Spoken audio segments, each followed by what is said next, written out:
बिस्मिल्लाहिर्रहमानिर्रहीम। मेरा नाम फ़हीम अब्बासी है और मैं डालडा स्कॉलरशिप को लुक आफ्टर करता हूँ। आज जो मैं आपके सामने आया हूँ वो इसलिए आया हूँ कि बहुत सारे स्टूडेंट्स ऐसे हैं जिनमें क्लैरिटी नहीं है, जिनको नहीं समझ में आ रहा कि किस तरह से एप्लीकेशन फ़िल करनी है। और बहुत सारी हमारे पास जो है वो एप्लीकेशंस ऐसी आ रही हैं जिसमें लोगों ने लगता है कि मजाक किया। सबसे पहला पॉइंट जो आपके सामने मैं शेयर करना चाहता हूँ, वो इम्पॉर्टेंट पॉइंट क्या है? वो इम्पॉर्टेंट पॉइंट ये है कि आप ये समझ लें कि जो है वो एक पुराना फॉर्म हुआ करता था जो कि पिछले कई सालों में हम इस्तेमाल किया करते थे, और अभी जो सिलसिला है वो ये कि हमने न्यू फॉर्म लॉन्च किया है और उस फॉर्म में प्रॉपर हमने लिख दिया है कि 2020 2021, राइट। अब आपको इन जर्नल ये बात समझ लेनी है कि आपने नया फॉर्म डाउनलोड करना है, पुराना फॉर्म आपको जो है वो यूजलेस है, बेकार है, उसको छोड़ दें। क्वेश्चन के हवाले से बात करूं कि क्वेश्चंस आ रहे हैं, लेकिन पहले मैं जो बेसिक बातें हैं वो मैं आपके सामने डिस्कस करूंगा और फिर उसके बाद जो है मैं क्वेश्चंस लूँगा। अभी फ़िलहाल मैं क्वेश्चंस को आंसर नहीं कर रहा। सबसे पहले यहाँ से स्टार्ट लेते हैं कि डालडा फाउंडेशन स्कॉलरशिप 2020-21 के लिए क्या क्या तरीक़े हो सकते हैं। पहला तरीक़ा तो ये है कि हमारे फेसबुक पेज पे, डालडा स्कॉलरशिप के फेसबुक पेज पे 4 पेजेस का एप्लीकेशन फॉर्म जो है वो दिया गया है। उस 4 पेजेस के एप्लीकेशन फॉर्म को आप क्या करेंगे कि डाउनलोड करेंगे, उसको प्रिंट करेंगे और प्रिंट करके फिल करें और पोस्ट ऑफिस या कोरियर के थ्रू हमें भेज दें। क्योंकि ये स्कॉलरशिप डिजर्विंग स्टूडेंट्स के लिए, तो कोरियर सर्विस तो डेफिनेटली आप नहीं भेजेंगे, आप पोस्ट ऑफिस से भेजेंगे ताकि 10 रुपये में आपका काम हो जाए, ठीक है। अच्छा, अब दूसरा तरीका ये है कि हमारी वेबसाइट पे आप जाएंगे www.dalda.foundation और वहाँ जाने के बाद आपको जो है वो ऑनलाइन स्कॉलरशिप का फॉर्म मिल जाएगा। ऑनलाइन फॉर्म फिलअप करें और ऑटोमेटिकली वो हमारे पास आ जाएगा। एडमिट कार्ड आप प्रिंट करें, अपने पास रख लें और फिर उसके बाद डेडलाइन गुजरने के बाद आपके पास जो है वो कॉल आएगी। उसमें टेस्ट का वेन्यू, टेस्ट की डेट, टेस्ट की टाइमिंग्स और आपका रोल नंबर बताया जाएगा। आप उन तमाम चीज़ों को जो है वो उस पर कॉपी कर लें और दिए गए टाइम पे टेस्ट देने के लिए आ जाएं। सही है। इन जनरल आप ये समझें कि काम आसान रखा है, लेकिन बहुत सारे ऐसे लोग हैं जो क्लैरिटी नहीं है और अजीब व गरीब किस्म के सवाल पूछ रहे होते हैं। देखिए, एक क्लियर कट बात है कि ये पोस्ट मैट्रिक स्कॉलरशिप है, ठीक है। ये पोस्ट मैट्रिक स्कॉलरशिप है, इसका मतलब है कि जिसने मैट्रिक 2020 में किया है, ये वाले वर्ड में इस्तेमाल नहीं कर रहा कि एग्ज़ाम दिए हैं, नहीं, मैट्रिक किया है वो जैसे भी कर लिया, सबको पूरे पाकिस्तान को पता है।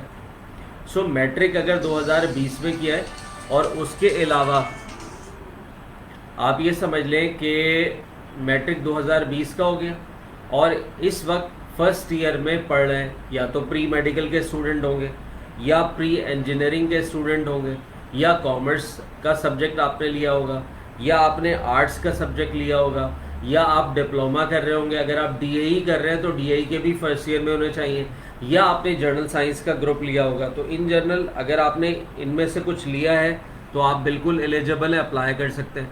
प्री मेडिकल, प्री इंजीनियरिंग के लिए 80% चाहिए, कॉमर्स के लिए 75 चाहिए, बाकी जो डिसिप्लिन आईसीएस और दूसरे जैसे आर्ट्स है या डीएई है उसके लिए आप जो है वो 70% चाहिए।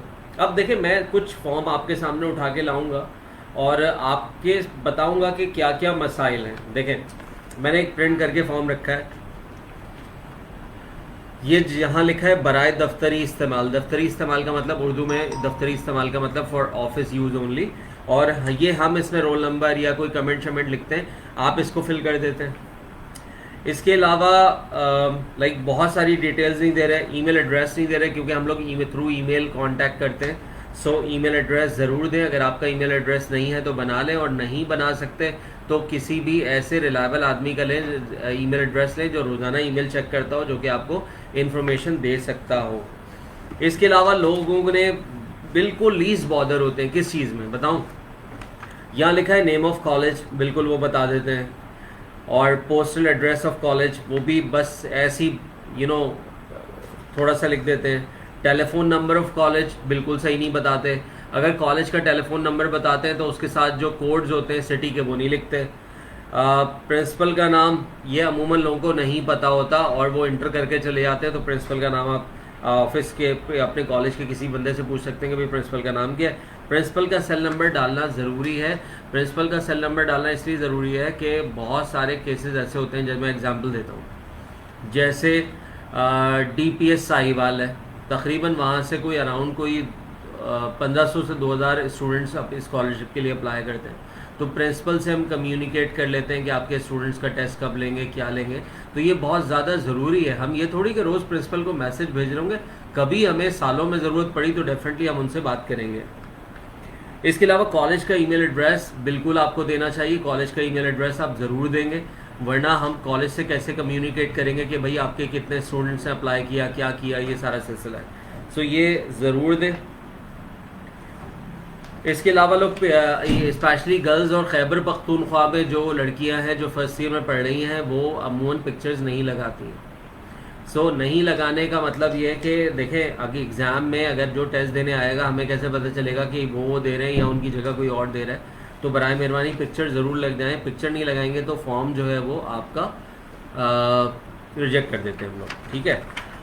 इसके बाद क्योंकि डिज़र्विंग कैंडिडेट्स के लिए स्कॉलरशिप है, तो आपको घर की जो मंथली इनकम है तमाम रिसोर्सेज से वो लिखनी ज़रूरी है। वो ज़रूर बताएं अपने घर का या फ्लैट का टोटल एरिया कितना है, स्क्वायर यार्ड्स में या स्क्वायर मीटर्स में या स्क्वायर फीट में, वो ज़रूर बताएं। इसके अलावा एक और चीज़ है, पुराने और नए फॉर्म का बुनियादी फ़र्क सुन लें। पुराने और नए फॉर्म का फ़र्क ये है कि नए फॉर्म में हमने जो बैंकिंग की इंफॉर्मेशन है वहाँ पर हमने IBN नंबर लिखा है। अच्छा, लोग बहुत ज़्यादा मतलब IBN नंबर 24 डिजिट्स का होता है। IBN नंबर कहाँ होता है? अगर आप चेक बुक लें तो चेक पर सबसे नीचे की तरफ उसके समझ लें बॉटम पे एक 24 डिजिट का नंबर होगा, जिसमें नंबर भी होंगे और लेटर्स भी होंगे, वो डालना होता है। लोग क्या करते हैं, अकाउंट नंबर 631142, भाई तो बाकी इतने सारे हमने जो है ब्लॉग बनाए हुए सब कुछ किए, तो वो आप डेफिनेटली आपको उसको एंटर करना है। इसके अलावा डॉक्यूमेंट्स कौन से लगाने होते हैं? वालिद साहब की शनाख्ती कार्ड की कॉपी लगानी होती है। अच्छा, या अगर वालिद साहब नहीं है तो गार्जियन या फिर मदर की आप शनाख्ती कार्ड की कॉपी लगाएं। और इसके अलावा जो आपका बेनिफिशियरी है, बेनिफिशियरी का मतलब अगर आपको स्कॉलरशिप मिल गई, आप सिलेक्ट हो गए, तो जब आपको पैसे मिलेंगे, अगर लाइक ऑनलाइन फ़ंड ट्रांसफ़र करने हैं या चेक भेजना है, तो उसके शनाख्ती कार्ड की कॉपी ज़रूर होनी चाहिए, अदरवाइज़ फॉर्म रिजेक्ट हो जाएगा। आपको अपनी मैट्रिक की मार्कशीट ज़रूर लगानी है। मैट्रिक की मार्कशीट आप बिल्कुल लगाएंगे, अदरवाइज़ जो है वो काम नहीं बनेगा। मैट्रिक की मार्कशीट आपको लगानी है। उसको रोल नंबर हम डाल के वेबसाइट पे डाल के देखते हैं कि आपका रिज़ल्ट वाकई वही है या आपने कोई गलत काम किया है। इसके बाद क्या चीज़ है? इसके बाद एडमिट कार्ड है। इसको एडमिट कार्ड को लोग काट के खुद रख लेते हैं, बराए मेहरबानी काट के मत रखें। इसको हम प्रोसेस करके हम आपको भेजेंगे, तो फिर आप एग्ज़ाम में एंटर हो सकते हैं। इसको मत काटें, इसमें प्रॉपर उर्दू में लिखा हुआ है, इस एडमिट कार्ड को खुद मत काट कर रखें। टेस्ट की ज़बान पे टिक नहीं करते कि आपको पेपर इंग्लिश में चाहिए या उर्दू में चाहिए, उस पर ज़रूर टिक करें।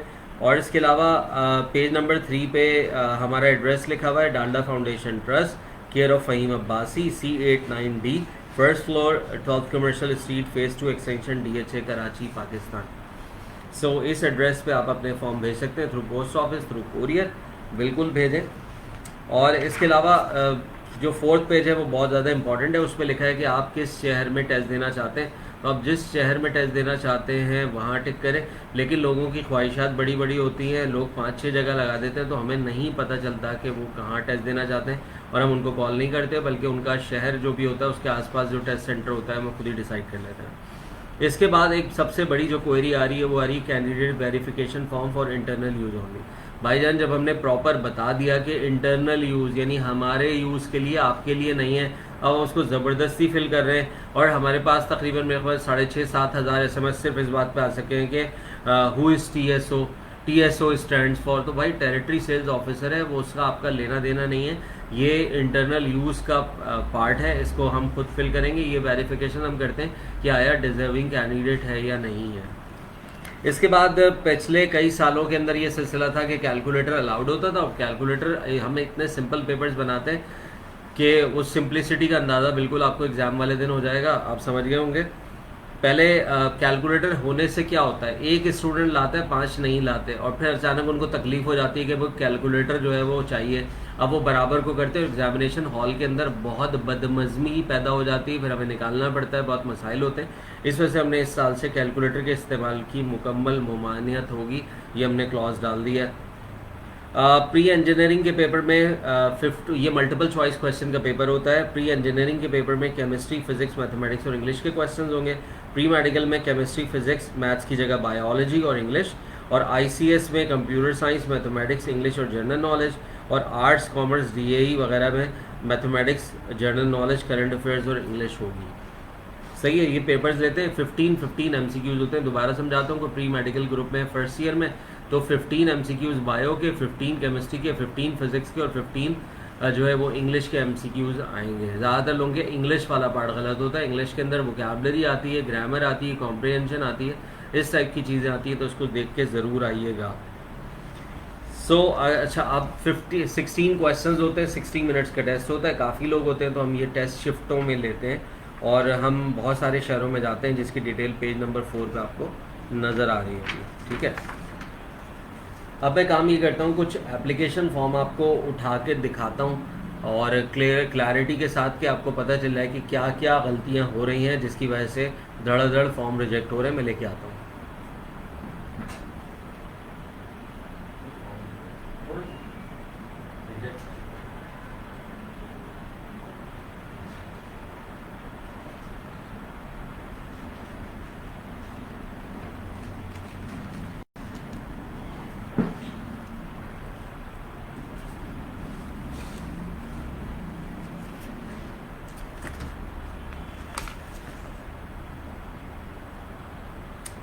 जी, अभी जो मेरे पास फॉर्म है इसमें रिजेक्शन का रीज़न, ये नाम नहीं बताऊंगा किसका है। रिजेक्शन का रीज़न ये है कि इन्होंने टेलीफोन नंबर कॉलेज का नहीं लिखा, और अपने कॉलेज का रोल नंबर भी नहीं लिखा। इसके अलावा इन्होंने बैंकिंग इन्फॉर्मेशन आपके सामने ला रहा हूँ, और इनका नाम छुपा देता हूँ ताकि मसला ना हो। ये देखें, अब ये जो आपको क्लियर नज़र आ रहा होगा यहाँ से, ये IBN नंबर इन्होंने नहीं दिया, इन्होंने बस वो अकाउंट नंबर दे दिया। तो IBN नंबर चाहिए। IBN क्या होता है? IBN international bank account number, वो हमें चाहिए, क्योंकि हमारे इस साल से प्लान है कि हम ऑनलाइन फ़ंड ट्रांसफ़र करेंगे। पहले पे ऑर्डर जाता है, पे ऑर्डर आएगा, फिर पे ऑर्डर रिसीव नहीं हो रहा। मेरी तो कॉलेज की छुट्टियां हो गई, मैं तो मामू के घर रह रहा हूँ, मैं चचा के घर रह रहा हूँ, मैं हॉस्टल में रह रहा हूँ, मेरे दोस्त के घर भेज दें। तो ये मसाइल के ख़ात्मे के लिए हम लोग चाह रहे हैं कि ऑनलाइन फ़ंड ट्रांसफ़र कर दें, और उसमें हमें CNIC नंबर की ज़रूरत होगी। अगर नहीं होगा तो ऑब्वियसली टेक्निकली ये काम हो नहीं सकता। ठीक है, बता रहा हूँ जी क्या क्या गलतियाँ की हैं, क्या क्या मसाइल हैं। इन्होंने शनाख्ती कार्ड की कॉपी भी नहीं लगाई। अच्छा, मेजॉरिटी ये कर रही है कि पेज नंबर 1 प्रिंट करके हमें भेज रही है। भाई पूरा 4 पेजेस का हमारा फॉर्म है, उसको फिलअप करें, सिग्नेचर करें, डेट डालें, सब कुछ करें, और फिर उसके बाद हमें भेजें। इन्होंने काम ये किया है कि इन्होंने एक्चुअल फॉर्म खुद रख लिया है, और फ़ोटो स्टेट हमें भेज दी है। अच्छा, आगे बता देता हूँ क्या है इनके साथ मसला। ये देखें, नाम छुपा लेता हूँ। ये प्री मेडिकल में है, और इनकी ग्रेड जो है वो 80% नहीं है, तो ऑब्वियसली ये एलिजिबल ही नहीं है हमारी स्कॉलरशिप के लिए।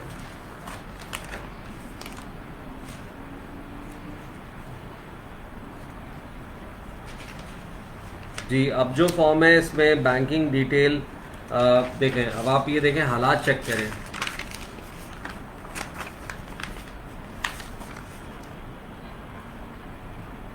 यहाँ लिखा है टाइटल ऑफ अकाउंट, यानी खातेदार का नाम, उन्होंने लिख दिया स्टडी।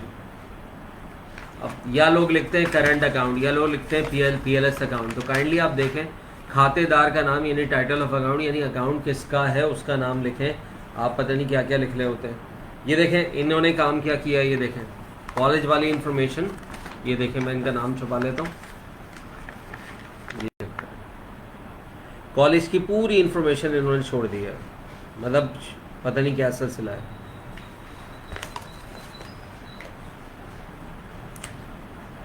अच्छा, अब एक बहुत ही टिपिकल केस पे आ जाता हूँ, आप खुद ही समझ जाएंगे।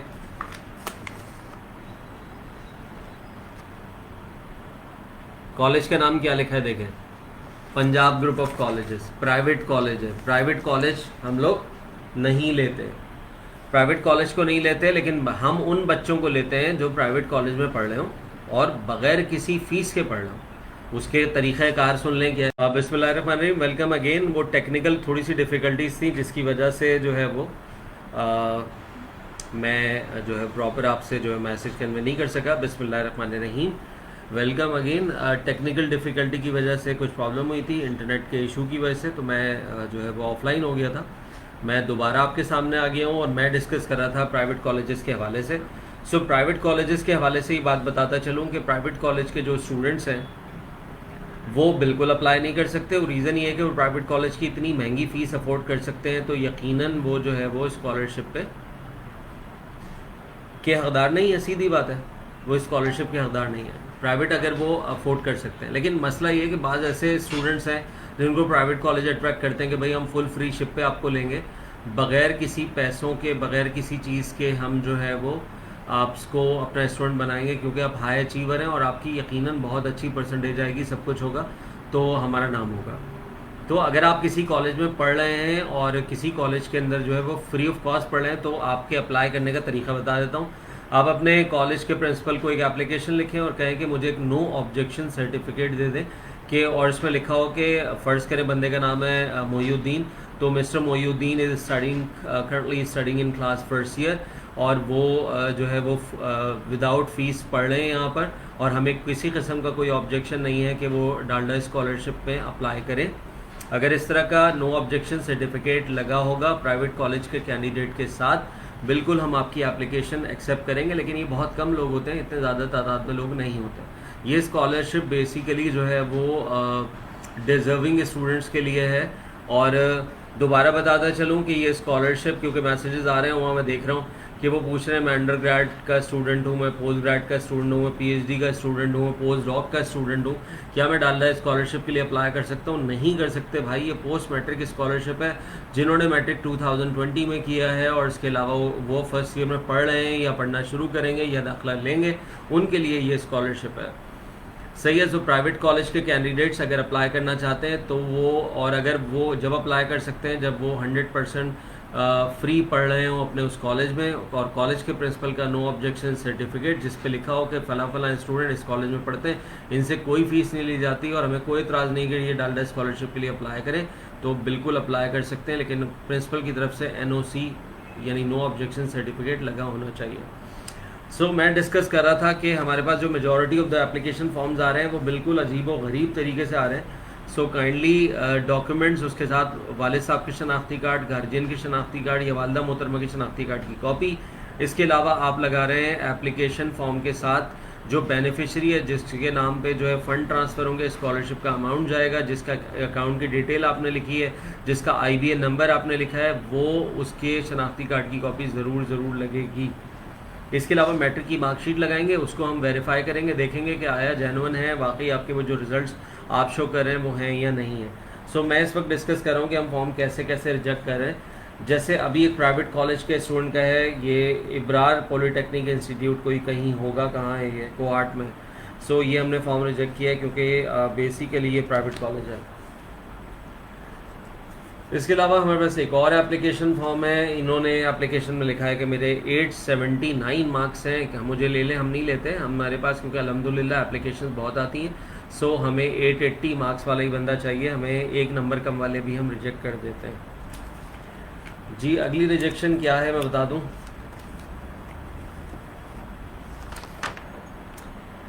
अगली रिजेक्शन जो है वो इस तरह से है कि इन्होंने जो है वो यकीनन ये किसी प्राइवेट कॉलेज में पढ़ रहे हैं, उसके अलावा IBA नंबर जो है वो उन्होंने प्रॉपर नहीं लिखा। अगला मैं रिजेक्शन का फॉर्म उठाता हूँ। इन्होंने ना कॉलेज का एड्रेस लिखा, ना कॉलेज का टेलीफोन नंबर लिखा, कॉलेज एक जान मोहम्मद खोसा लिख दिया कॉलेज के प्रिंसिपल का नाम, और फ़ोन नंबर डाला, और यकीनन जब हम फ़ोन करेंगे तो कहेंगे जान मोहम्मद साहब कौन साहब, हमें नहीं पता कौन साहब है ये। सो भाई, और दूसरा राइटिंग मेरे ख्याल में बिल्कुल, मैं नाम इनका छुपाता हूँ फिर आपको दिखाता हूँ, मतलब तकलीफ़ में थे, परेशान थे, क्या थे, मेरी बिल्कुल समझ में नहीं आ रहा। मतलब कॉल फॉर्म भरते वक्त इतनी बेदिली और बददिली के साथ भरा है कि 3 लिखा है तो वो 9 लग रहा है, 4 लिखा है तो वो S लग रहा है। मतलब नहीं टाइम था तो नहीं भरते फॉर्म, यही मेरे ख्याल में ये मुझे कहना चाहिए। उसके अलावा जो सबसे बड़ा हडल आ रहा है वो आ रहा है अकाउंट डिटेल, जिसमें या तो लोग क्रॉस लगा रहे हैं या फिर वो आईबीएन नंबर नहीं लिख रहे हैं। और दूसरी जो बड़ी प्रॉब्लम आ रही है वो ये आ रही है कि आपको बेसिकली चाहिए था कि आप जो है वो प्रॉपर फॉर्म फिल करते, एक एक चीज़ को फिल करें, वरना आपका फॉर्म रिजेक्ट हो जाएगा। सो मेरे ख्याल में बताता चलूँ दोबारा कि ये scholarship Dalda scholarship deserving students के लिए है, मोस्ट डिज़र्विंग स्टूडेंट्स के लिए। अगर आप डिज़र्विंग नहीं है काइंडली अप्लाई ना करें। और लोग कहते हैं कि आप डी मार्केटिंग कर रहे हैं, देखिए बात सिर्फ और सिर्फ ये है कि डिज़र्विंग स्टूडेंट्स के लिए ये स्कॉलरशिप है। उसके अलावा ये स्कॉलरशिप का की फ़िलासफ़ी हमारे पास है ही नहीं कोई कि हम किसी को स्कॉलरशिप देते रहें, और मेरिटोरियस स्टूडेंट होने चाहिए, बहुत अच्छा पढ़ने वाले स्टूडेंट्स हमें चाहिए। सो इसी बात के साथ मैं अपनी जो है वो ये गुजारिशात आपके साथ क्लोज़ कर रहा हूँ इस शो को। और फिर उसके बाद होपफुली जो है वो कुछ दिनों बाद फिर आपके सामने हाजिर हो जाऊंगा, नए क्वेश्चन होंगे, नई चीज़ें होंगी, उनको मैं आंसर करूंगा। तो याद रखें कि ये स्कॉलरशिप पोस्ट मैट्रिक स्कॉलरशिप है, जिन्होंने मैट्रिक 2020 में किया है, और इसके अलावा वो इस वक्त जो है वो फर्स्ट ईयर में पढ़ रहे हैं या पढ़ेंगे या दाखिला लेंगे या इन प्रोसेस है। बहुत शुक्रिया आपका। और इसी तरह से मैं आपको इन्फॉर्मेशन देने के लिए वक्तन फ़वक्तन आपके सामने आता रहूँगा। बहुत शुक्रिया।